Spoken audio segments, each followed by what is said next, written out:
भक्त भक्ति भगवंत गुरु चतुर नाम वपु एक, तिनके पग वंदन किए तो नासत विघ्न अनेक। बोलो बांके बिहारी लाल की जय, गौ माता की जय।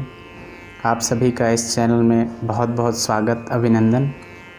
बड़ी ही हर्ष की बात है कि अभी कुछ दिनों पूर्व ही हमारे जो ये तिथि आई थी गोपा अष्टमी, तो उस दिन के विषय में कुछ लोगों ने मुझसे प्रश्न किया कि आप कुछ गौ माता के बारे में हमें कुछ प्रदान करें। कुछ भक्तों का निवेदन हुआ, तो मेरे मन में यह विचार आया कि कुछ निवेदन आप लोगों से करूं, क्योंकि पिछले स्वतः जितनी भी वीडियो आप सभी लोगों का बहुत प्यार मिला। आप सभी का बहुत बहुत धन्यवाद, शुक्रिया।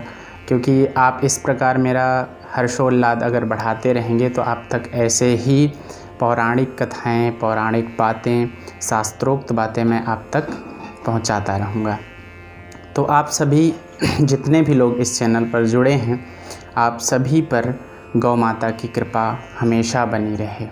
जितने भी गौ सेवक भाई बंधु हैं हमारे, उन सभी के लिए बड़ी ही विशेष चर्चा मैं इस वीडियो में करने वाला हूं। आप सभी लोग इस वीडियो कर अंत तक सुने। किसी के मन में कोई भी शंका हो तो आप कमेंट बॉक्स में पूछ सकते हैं, लेकिन जहां तक मेरा संभव हो सकेगा मैं शास्त्रोक्त बातें आपको बताकर आपकी मन में जो शंकाएं हैं उसको पूर्ण करूंगा, निवेदन आपके सामने करूंगा।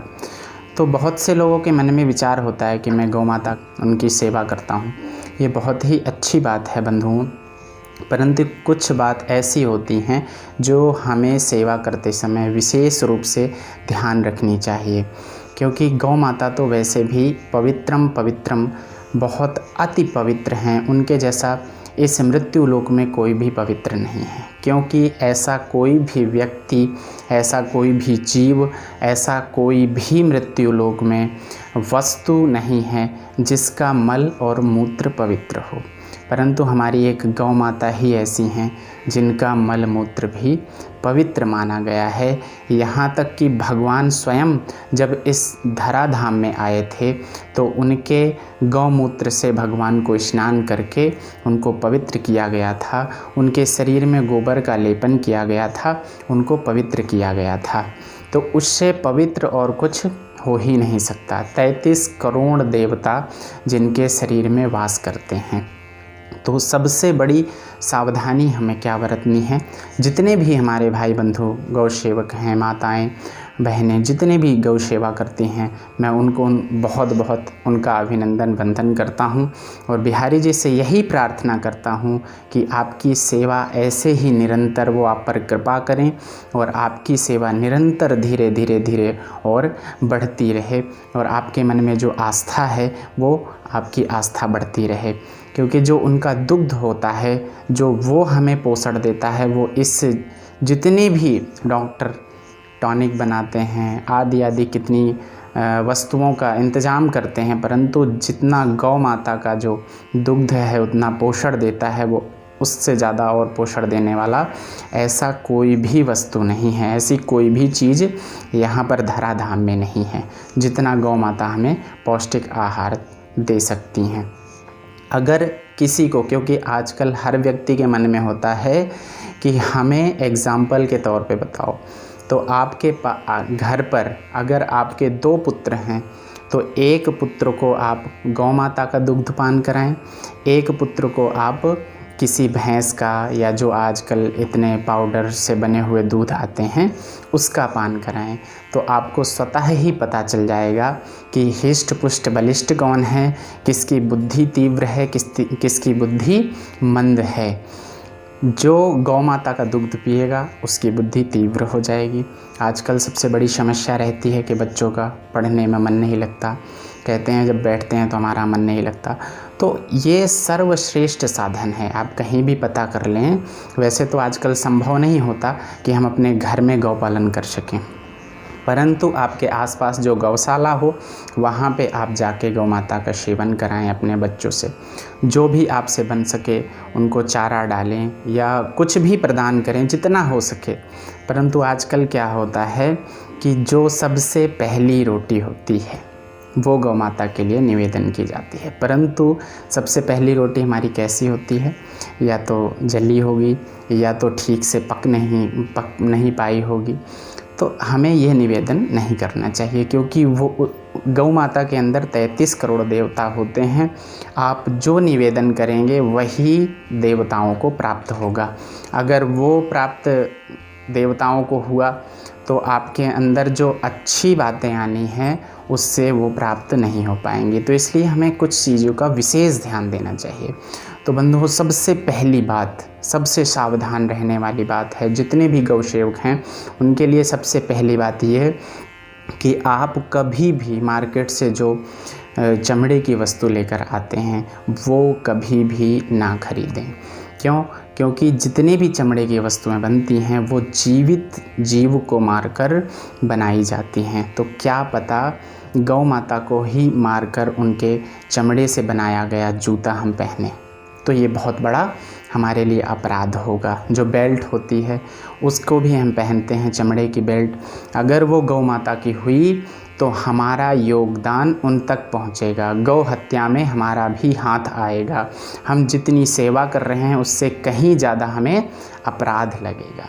तो इस चीज़ का हमें विशेष ध्यान रखना होगा कि हम कभी भी चमड़े की वस्तु अपने जान में ना खरीदें, क्योंकि इससे हमें गौ हत्या तक का हाथ आएगा। गौ हत्या तक हमारे जो योगदान है वो पहुंचेगा। जो हम सेवा कर रहे हैं वो निरर्थक हो जाएगा, और जो हम ये अपना हाथ इसमें जो अपना योगदान दे रहे हैं, यानी कि जो चमड़े की वस्तु पहन रहे हैं, इससे हमें उसका अपराध मिलेगा। तो हमें ध्यान रखना है कि ऐसी वस्तु कभी भी भूलकर ना खरीदें। दूसरी बात यह है कि जो आप अपने घर में, क्योंकि गौ माता इतनी पवित्र हैं, और कुछ लोग होते हैं जो श्वान यानी कुत्ता उसका पालन करते हैं। ठीक है, आप पालन करें, वो गृह सेवक है। बहुत से लोग बोलते हैं कि रक्षा हमारी वो रक्षा करता है। चलिए ठीक है, रक्षा करता है उसका, लेकिन एक स्थान बना गया है। जो शास्त्र है वो कहता है कि धर्मो रक्षति रक्षतः, जो हमारी रक्षा कौन करता है? धर्म। और धर्म से जुड़ी हुई हमारी गौ माता हैं। ऐसी कोई भी जगह नहीं है जहाँ पर गौ माता की बात ना आई हो। हमारा जब जन्म होता है, गर्भाधान संस्कार होता है, उसमें भी गौदान का प्रावधान है। हम जब कहीं हमारा नामकरण होता है तब गौदान का है। हमारा और जीवन व्यतीत होता है, विवाह होता है, उसमें गौदान का। हर ऐसा कोई कर्मकांड नहीं है जहाँ पर ये लिखा हो कि गौदान नहीं करना चाहिए। हर जगह लिखा है कि हमें गौदान करना चाहिए। तो हमें ये विशेष बातें ध्यान रखनी चाहिए। दूसरी बात ये है कि हम श्वान पालें, परंतु वो रक्षक है इस भाव से नहीं, गृह से बाहर।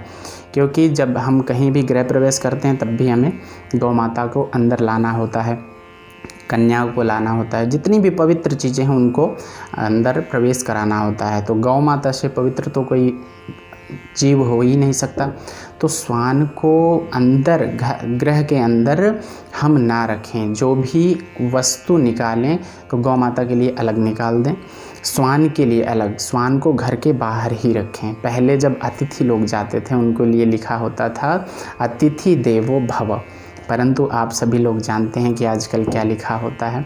श्वान पालने की वजह से, कुत्ता पालने की वजह से लिखा होता है कुत्ते से सावधान। जैसे ही अतिथि आते हैं तो सबसे पहले लिखा होता है कुत्ते से सावधान। जैसे ही उन्होंने दरवाज़ा खोला तो पहले श्वान का ही दर्शन होता है। तो उनका सबसे पहला जो प्रवेश होता है वो यही, स्वागत जो होता है वो यही हो जाता है। तो इन सब चीज़ों का हमें विशेष ध्यान रखना चाहिए। दूसरी बात ये, कभी भी आप जली या कच्ची जो रोटी होती है वो गौ माता को प्रदान ना करें। अगर आपसे नहीं हो सकता है तो आप ना दें, वो चल जाएगा, परंतु जो भी रोटी दें वो अच्छी से घी, अगर आपके यहाँ पर अच्छी व्यवस्था है तो घी लगाकर, गुड़ को लेपन करके। क्योंकि गौ माता जो होती हैं, शास्त्रों में बताया गया है कि अगर गौ माता का चित्र भी आपके घर में है, हमारे घर में जितनी भी अनिष्टता होती है वो दूर हो जाती है। जितने भी हमारे ग्रह क्लेश होते हैं वो इससे मुक्त हो जाते हैं। अगर व्यवस्था है तो गौपालन करें, ये तो बहुत ही अति उत्तम है। अगर व्यवस्था नहीं है, भगवान ने हमें इतना वो प्रदान नहीं किया है, इतना सामर्थ्यवान नहीं बनाया है, गौ माता से यही प्रार्थना करें कि हम आपकी सेवा करते तो हैं, परंतु जब आप सामर्थ्यवान बना देंगी तब हम आपके लिए विशेष ग्रह बनाएंगे। क्योंकि शास्त्रों में ऐसी कई कथाएं आई हैं जिसमें ये हुआ है कि जो बड़े बड़े राजा हुआ करते थे, जो हार जाते थे, उनके साथ ऐसा होता था कि मारकर जब उनको भगाते रहते थे, उनकी हत्या, यहाँ तक कि उनको मारने का आदेश दे दिया जाता था, तो वो लोग क्या करते थे, अपने बचने के लिए वो गाय को सामने कर देते थे, किसी राजा के सामने गाय को सामने। तो जैसे ही वो राजा सामने आते थे, उनके मन, गाय को केवल देखकर ही मन शांत हो जाता था। तो और कोई अगर व्यवस्था की गई तो ब्राह्मण को सामने कर देते थे। तो ऐसी ऐसी शास्त्रों में कई कथाएं आती हैं जिससे कि गाय से हमारे जो अनिष्टता है वो दूर हो जाती हैं। और इतनी जो बीमारियां चली हैं आजकल, जो आप कोविड-19 से लड़ रहे हैं, इससे कोई भी बच्चा है, क्योंकि ये पढ़ाई में भी बड़ा विशेष आजकल योगदान होता है। बच्चे कहते हैं कि हमारा मन नहीं लगता, ये ग्रह वो ग्रह ऐसे, ये सता लिया वो सता लिया। तो ये सब एक प्रावधान, क्योंकि ये भी भगवान के सेवक ही हैं। जितने भी नवग्रह हैं ये भी भगवान के सेवक हैं। अगर आप भगवान की गौ माता की सेवा करेंगे तो ये आपके ऊपर अनिष्टता नहीं लाएंगे, कोई भी दुर्व्यवहार नहीं करेंगे, और आप भगवान से दूर होंगे, गौ माता से दूर होंगे, उनकी सेवा नहीं करेंगे तो ये भी आपको सताएंगे। तो आप विशेष इस चीज़ का ध्यान रखें कि आप कभी भी अपनी तरफ से जितनी आपसे सेवा हो सके उनकी सेवा करें, क्योंकि उनसे पवित्र इस धराधाम में और कोई भी नहीं है। अग्नि और गौ माता, ये सब चीज़ें ऐसे जो प्रत्यक्ष हैं, सूर्य चंद्र, ये सब जो प्रत्यक्ष हैं ये पवित्र हैं। उनमें सबसे ज़्यादा जो पवित्र हैं वो हमारी गौ माता हैं। तो आप सभी लोग अपने घर में उनका ध्यान भी करें और उनका चिंतन भी करें, और जितनी आपसे हो सके सेवा करें, और भगवान से ही प्रार्थना करें कि भगवान हे बांके बिहारी, आप हमारी सेवा को जितना ज़्यादा बढ़ाएं, उतना ही आपसे यही निवेदन है कि आप क्योंकि आप जब सेवा करते हैं, सेवा भाव से जाते हैं गौ माता के पास, यहाँ तक इतना कहते हैं कि जो हमारे ये ग्रह दशाएँ होती हैं, हाथ में जो रेखाएँ होती हैं, अगर इसे एक बार भी गौ माता ने चाट लिया अपनी जिह्वा से, अपनी जीभ से, तो आपकी जो उल्टी रेखाएं होती हैं वो भी सीधी हो जाती हैं। इतना पवित्रता है उनके अंदर। 33 करोड़ देवता वास करते हैं उनके शरीर के अंदर। मैंने यहाँ पहले भी आपको बताया कि कोई भी ऐसा संसार में ऐसा कोई भी जीव नहीं, ऐसी वस्तु नहीं, ऐसा कोई व्यक्ति नहीं है कि उसका परंतु संसार में इस धराधाम में, इस मृत्यु लोक में मात्र एक ऐसी गौ माता है जिनका मन मूत्र भी इतना पवित्र है कि हमें स्वतः हमारे हृदय को पवित्र कर देगा। आप जो पंचगव्य होता है इसमें भी गौ माता का उनका दुग्ध होता है, गौ माता का, वो भी हमारे हृदय को, अंतःकरण को पवित्र करता है, स्मरण शक्ति बढ़ाता है। तो हमें विशेष ध्यान रखना है कि शुद्धता की ओर तो हम जा ही रहे हैं, परंतु हमें जितना हमारे शरीर से हो सके गौ सेवा, गुरु सेवा, भगवान की सेवा, माता पिता की सेवा को सामर्थ्य से करते रहें, क्योंकि पता नहीं है कब तक हमारा ये जीवन है। भगवान से यही निवेदन करना चाहिए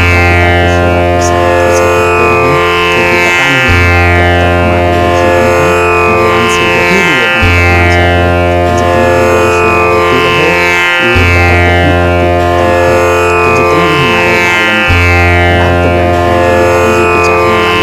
प्यारे हैं, उन सब से निवेदन है, क्योंकि हम कहीं भी जाएंगे तो हमें निराशा ही प्राप्त होगी। आशा ही परमम दुखम, नैराश्यम परमम सुखम, पराधीन सपने वो सुख नाही। किसी के अधीन रहेंगे तो आप सपने में भी ये मत सोचना कि आपको सुख प्राप्त होगा, परंतु भगवान हरि गौ माता ही एक ऐसी हैं जिनके शरण में अगर हम जाएंगे तो हमें सुख की अनुभूति होगी, और सुख का हमारे अंदर अंतःकरण जब पवित्र होगा तो भगवान हमारे हृदय में वास करेंगे। और जब इस हाथ से संत सेवा, गौ सेवा, भगवत सेवा होगी तो हमारा अंतःकरण ऐसे ही पवित्र हो जाएगा। ब्राह्मण जनों की सेवा, अतिथि की सेवा, माता पिता की सेवा जब इन हाथों से होगी तो हमारा अंतःकरण है यह पवित्र हो जाएगा। तो हमें ज़्यादा से ज़्यादा यही प्रयास करना चाहिए कि जो समय हम व्यर्थ करते हैं उन समय में इन हाथों से सेवा हो सके, भगवान का, हरि का दर्शन हो सके, गौ माता का दर्शन हो सके। तो जितना भी हम धर्म की ओर जाएंगे वो हमारी रक्षा करेगा, ना कि हम किसी के पास जाकर अपनी व्यथा को सुनाएंगे तो हमें सुख प्रदान होगा या वो हमें सुख दे देगा। ऐसा कोई जीव नहीं है, ऐसा कोई व्यक्ति नहीं जो हमें सुख प्रदान कर दे, क्योंकि कहा गया है कि हर आंसू सबको दिखाया न करो, हर आंसू सबको दिखाया न करो, हर बात सबको बताया न करो, हर बात सबको बताया ना करो। लोग मुट्ठी में नमक लिए फिरते हैं, लोग मुट्ठी में नमक लिए फिरते हैं, हर जख्म सबको दिखाया ना करो। केवल एक बांके बिहारी ही ऐसा है जिसको अगर आप अपने जख्म, अपने दुख सुनाओगे, गौ माता ही एक ऐसी हैं जिसको आप अपने दुख सुनाओगे तो आपको वो सुख प्रदान कर सकती हैं, अन्यथा और कोई नहीं। तो अंततोगत्वा आप सबसे यही निवेदन है कि जितना भी हो आप सभी लोग गौ सेवा करें, हरि सेवा करें, हरि का चिंतन करें, माता पिता की सेवा करें, गुरु सेवा करें, और जितना हो सके, मैं तो यही कहता हूँ, विशेषता है यह गौ सेवा के ऊपर यह चर्चा चल रही है। तो गौ सेवा जितना आप करेंगे उतना आपका अंतःकरण पवित्र हो जाएगा, और जिस दिन हमारा यह अंतःकरण पवित्र हो गया, इसमें भगवान हरि का वास हो जाएगा, आनंद का अनुभव हो जाएगा। जिस दिन आनंद का अनुभव हो गया उस दिन जीना हमारा सार्थक हो जाएगा। तो सभी लोग बोलो गौ माता की जय। और आप सभी लोगों से यह निवेदन है, शास्त्रोक्त बातें जानने के लिए इस चैनल को आप सब्सक्राइब करें, शेयर करें और कमेंट करें। जिसके मन में जो भी प्रश्न है आप बताएं, शास्त्रोक्त बातें आप तक पहुंचाई जाएंगी। और आप सभी का इतना पिछली वीडियो जो मैंने डाली थी उसमें बहुत बहुत प्यार मिला, आप सभी का बहुत बहुत धन्यवाद। ऐसे ही आपका प्यार मिलता रहेगा तो आप तक ये बातें, शास्त्रोक्त बातें पहुंचती रहेंगी। मैं फिर से यही कहता हूं कि किसी के मन में कोई भी प्रश्न है आप कमेंट बॉक्स में लिख के बताएं, शास्त्रोक्त चर्चा आप तक पहुंचेगी। आप सभी लोग खुश रहें, सुखी रहें, समृद्ध रहें, लक्ष्मी, स्थिर लक्ष्मी का आप सभी गौ भक्त प्रेमियों के ग्रह में वास हो, मैं यही गौ माता से निवेदन करता हूँ। सभी लोग एक बार मेरे साथ बोलेंगे, गौ माता की जय।